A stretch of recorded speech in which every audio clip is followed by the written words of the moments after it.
ओम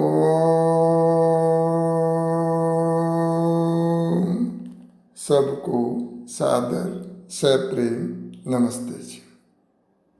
पिछली चर्चाओं में हमने 5 क्लेशों की बात की थी और जिनमें मुख्य क्लेश है वो अविद्या है, अज्ञान है, इग्नोरेंस है, यह विपरीत ज्ञान है।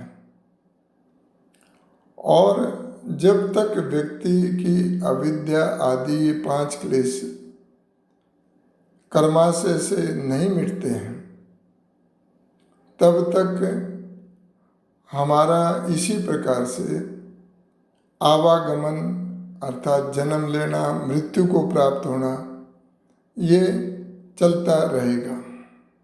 अब अर्थापत्ति से हम इस कंक्लूजन पर पहुंचते हैं कि यदि अविद्या को हटा दिया जाए, इन क्लेशों को हटा दिया जाए, उसकी जगह शुद्ध ज्ञान हमें मिल जाए अर्थात विद्या मिल जाए, तो हम इन क्लेशों को हटाने में समर्थ हो सकते हैं।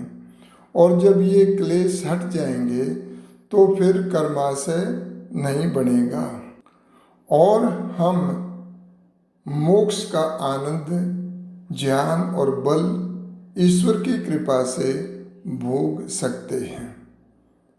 अब प्रश्न ये पैदा होता है कि ये अविद्या कैसे हटे, तो इसका उत्तर यही है कि वेदों से जो योग विद्या महर्षि पतंजलि को प्राप्त हुई और उन्होंने हम संपूर्ण समाज के लिए उस योग दर्शन की रचना की और उसमें जो विधि विधान बताए हैं, साधारण व्यक्तियों के लिए अष्टांग योग की प्रक्रिया बताई है, उसको अपना करके धीरे धीरे हम अविद्या को हटा करके विद्या को प्राप्त कर सकते हैं और उस योग विद्या से हम ईश्वर को प्राप्त कर सकते हैं।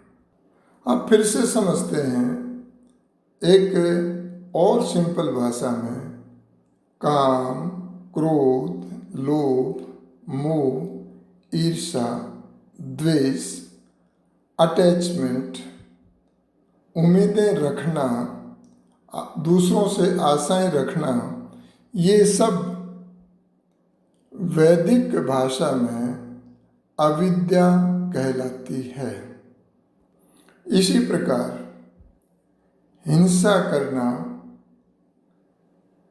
झूठ बोलना, चोरी करना, संयमित जीवन न होना, आवश्यकताओं से अधिक धन का एकत्रित करना और मन के अंदर पवित्रता का न होना, व्यक्ति को संतोषी न होना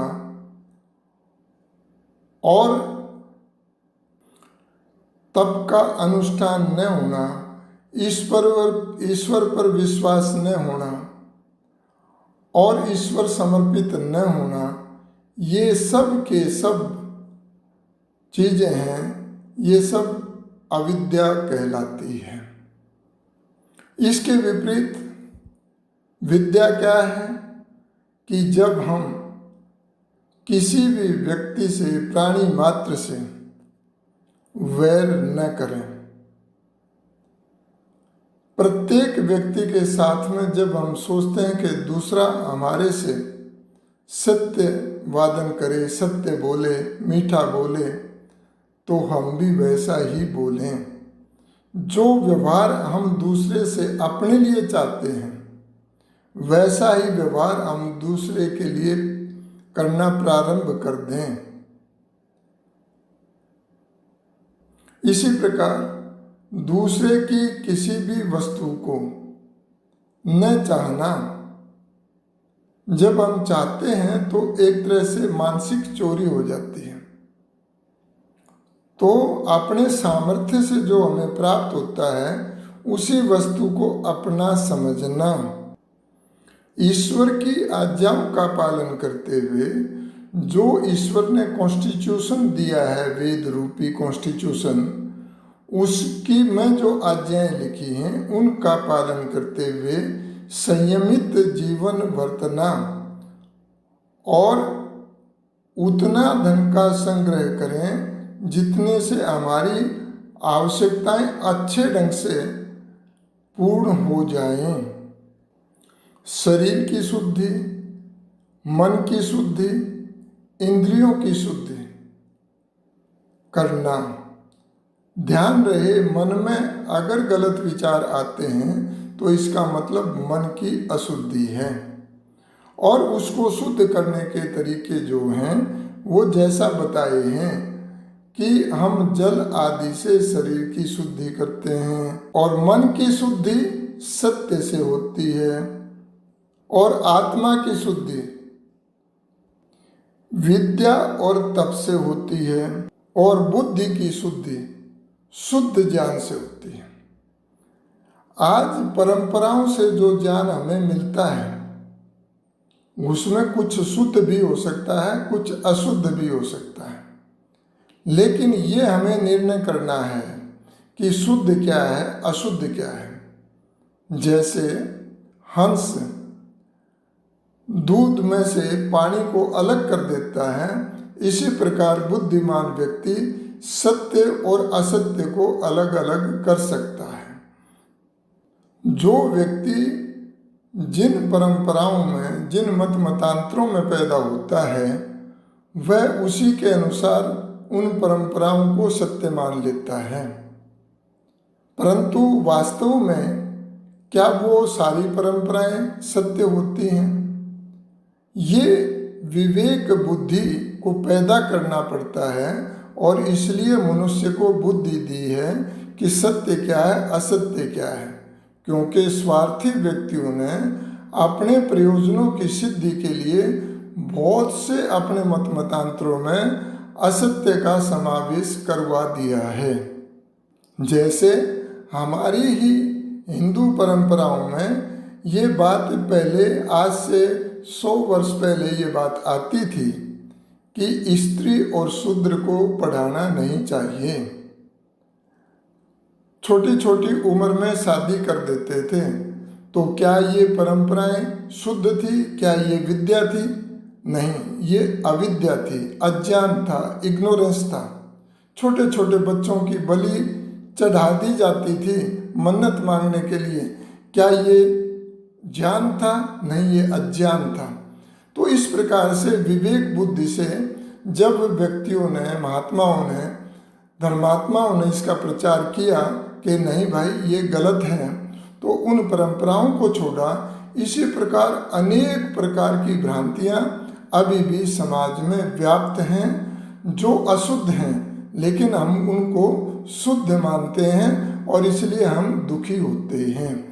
और जब व्यक्ति दुखी होता है इसका अर्थ यही है कि वो अज्ञान में फंसा हुआ है, क्योंकि ज्ञान से युक्त जो व्यक्ति होता है वो दुखी नहीं होता है। पिछले जन्मों के कर्म फल के कारण से उसको दुख आएंगे, परंतु ईश्वर की कृपा से उसको अपार सहन शक्ति मिलती है, और उनमें भी, उन परिस्थितियों में भी वो सुख का अनुभव करता है। हम जैसे कहते हैं काम, क्रोध, लोभ, मोह, ईर्ष्या, द्वेष ये हमारे शत्रु हैं। ये हानि हमारी पहले करते हैं, दूसरे की हानि होगी या नहीं होगी। अब जैसे एक मोह का उदाहरण देते हैं। आप सब जानते हैं महाभारत का युद्ध क्यों हुआ। धृतराष्ट्र का पुत्र मोह था, जिसके कारण से वो अविद्या थी, अज्ञान था, और उस मोह के कारण से इतना बड़ा विनाश हो गया, और हमारी संस्कृति एक तरह से मिट गई उस महाभारत काल में।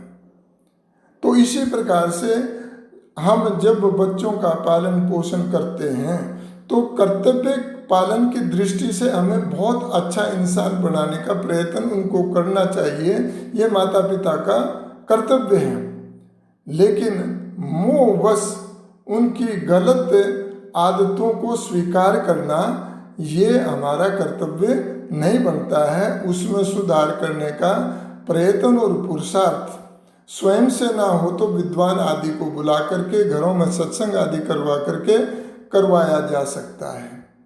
तो इस प्रकार से हम जब कर्म फल व्यवस्था पर बात कर रहे हैं तो बहुत सारे क्वेश्चंस इस पर उठते हैं, रीबर्थ पर उठेंगे, दूसरी चीज़ें होंगे, उन सब का समाधान हम करने की कोशिश करेंगे इन चर्चाओं में।